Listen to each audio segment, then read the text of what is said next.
제외하고 싶으시다면 절대 먼저 연락하지 마세요. 간신히 제외했는데 또 똑같은 이유로 이별하고 싶지 않으시죠? 이별 이후에 남자들이 그저 해방감을 느끼고 후련해 한다고 생각을 하시고는 하지만 실제로는 전혀 그렇지 않습니다. 그래서 재회를 하고 싶다면은 이 부분을 우리는 파고들 수가 있어야 돼요. 그래야 내가 갑이 되는 연애를 할 수가 있거든요. 여러분, 질질 끌려다니면서 몸 상하고 마음 상하는 연애 또 하고 싶은 거 아니시죠? 제외하는 거?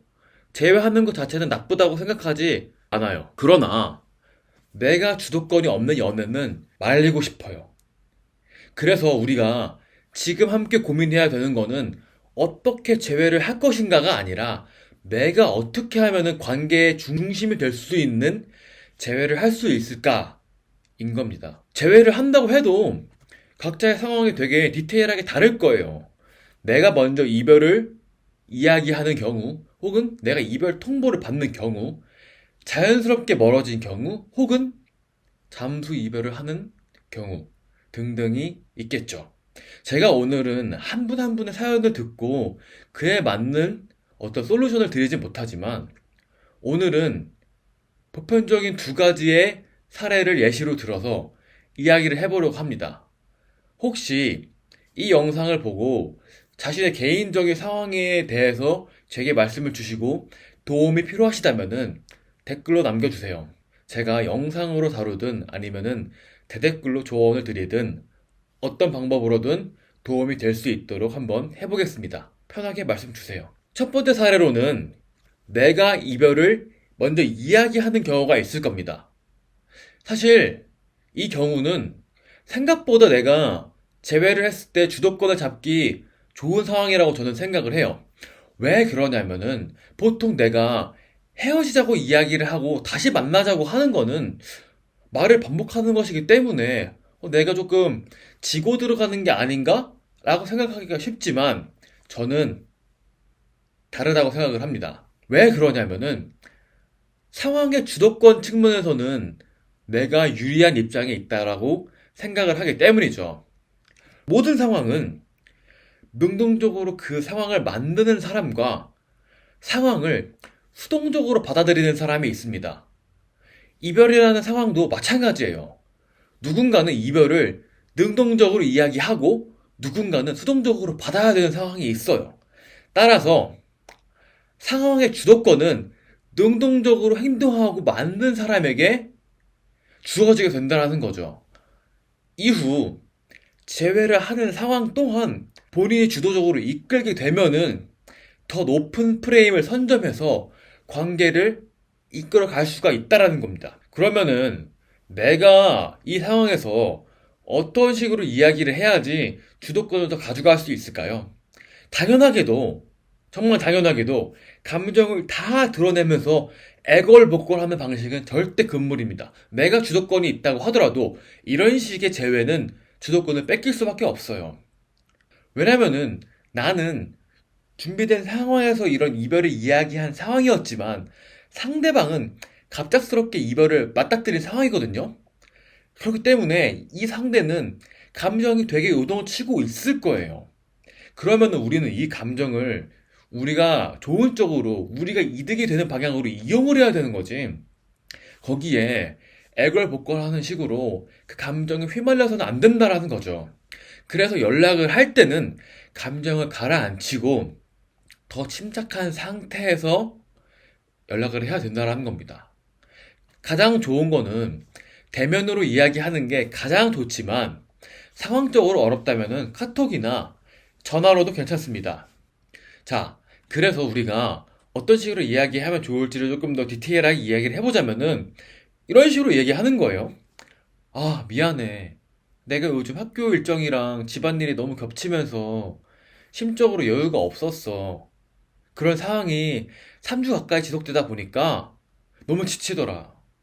그런 상황에서 너 만날 때 내가 힘든 걸 내비치지 않으려고 노력했는데, 아, 그래도 너무 미안했어. 나도 모르게 너무 예민하게 굴었던 것 같고, 스스로 돌아보니 내가 너한테 조금 도움이 안 되고 힘만 주는 그런 상황인 것 같더라. 그래서 너를 위해서 나는 헤어지자고 했던 건데, 막상 곁에 없으니까 내가 더 힘들어지더라고. 곁에 있을 땐 몰랐는데 막상 없으니까 너가 내게 힘이 되어주고 있다라는 걸 느꼈어. 이렇게 다시 연락해서 만나자고 하는 게 이기적인 거 알고 있지만 나는 너가 다시 내 옆에 있어줬으면 좋겠어. 라고 이야기를 하는 거죠. 이게 사실 짧게 이야기를 들었지만 굉장히 많은 어떤 심리적인 기술이 들어가져 있는 거거든요. 간단하게 조금 이야기를 해보자면은 프레임을 전환시키는 거에 대해서 담아봤어요. 이 상황은 이 내 헤어지자고 이야기를 하는 상황은 너가 싫어서 헤어지자고 한 게 아니라 상황적으로 어쩔 수 없었어. 어쩔 수 없어서 그런 상황 때문에 너한테 헤어지자고 한 거지 너가 싫어서 헤어지자고 한 게 아니다. 라고 프레임을 전환시켜주는 게 굉장한 포인트였고요. 그리고 살을 주고 뼈를 취한다라는 얘기가 있죠. 미안해, 이기적이야 라는 말로 작은 잘못은 인정하지만 핵심인 주도권은 당위적으로 가져올 수밖에 없는 그런 포지션으로 갈 수밖에 없는 그런 방식을 채택한 겁니다. 그리고 뭐 여기서 여러분들이 선택을 하는 거지만 대면에서 표정, 말투, 몸짓을 활용해서 상대방의 요동치고 있는 감정을 더 증폭시키는 게 필요하죠.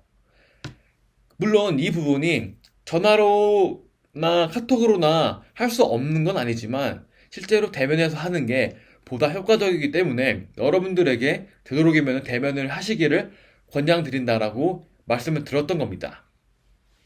그리고 두 번째는 상대가 이별을 이야기한 경우가 있을 거예요.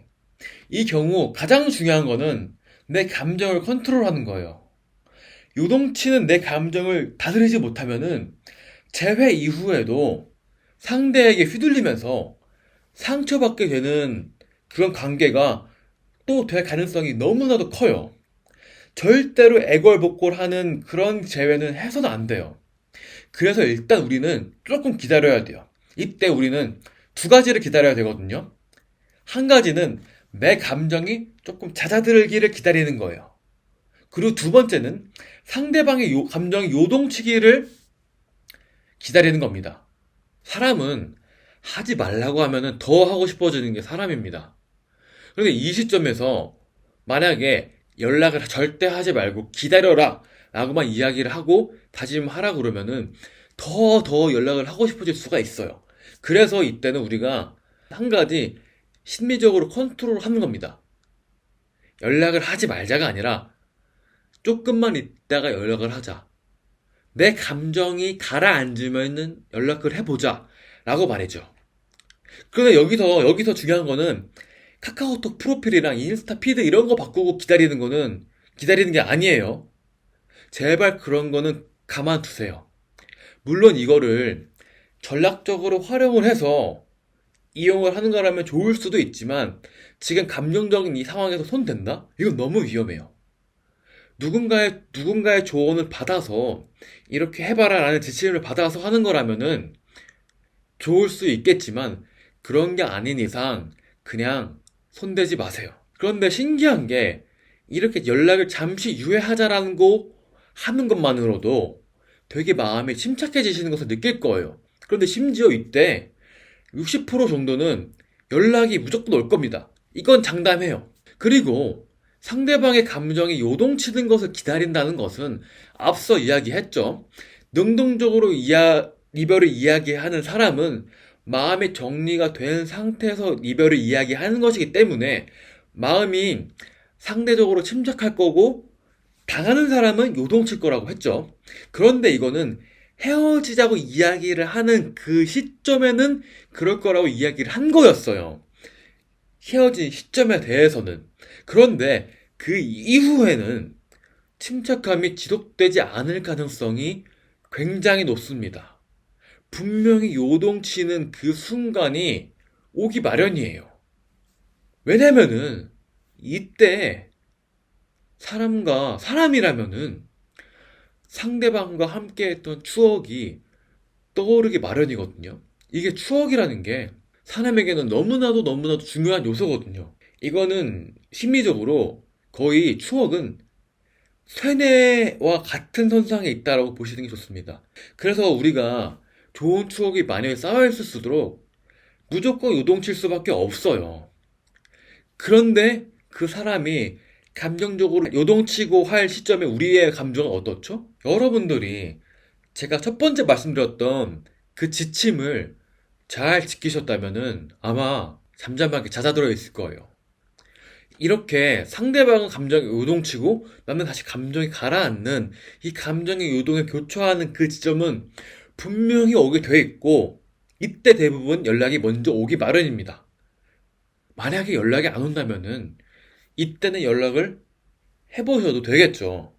당연히 침착하고 담담한 말투로 이야기를 하는 거는 당연하겠고요. 오늘의 영상을 보고 느끼셨겠지만 저는 여러분들이 지금 이 순간의 상황을 재회로서 모면을 하기 위한 방법을 알려드리기보다는 본질적으로 내가 연애를 어떻게 하면 주도적으로 이끌고 갈 수 있을지에 대한 이야기를 조금 해보려고 해요.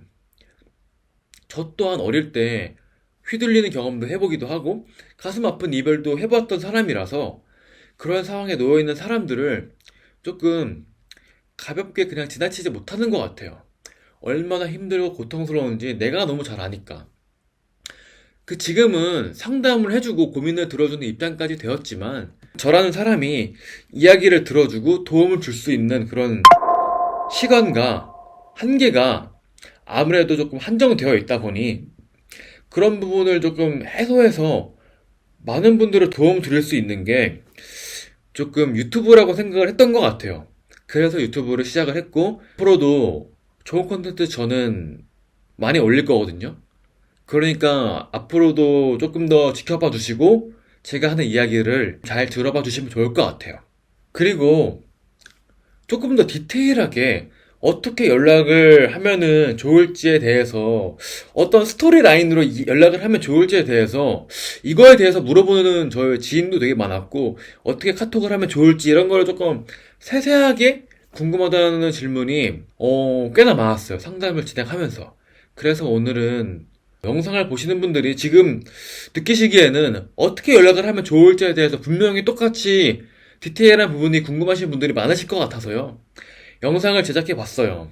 그 영상을 제작을 해 봤고, 그 영상은 제가 여기 영상 댓글에 고정 댓글을 달아놨으니까 클릭해 보시면은 추가적으로 디테일하게 어떻게 내가 대화를 이끌고 가면은 좋을지에 대한 부분도 남겨놨으니까요.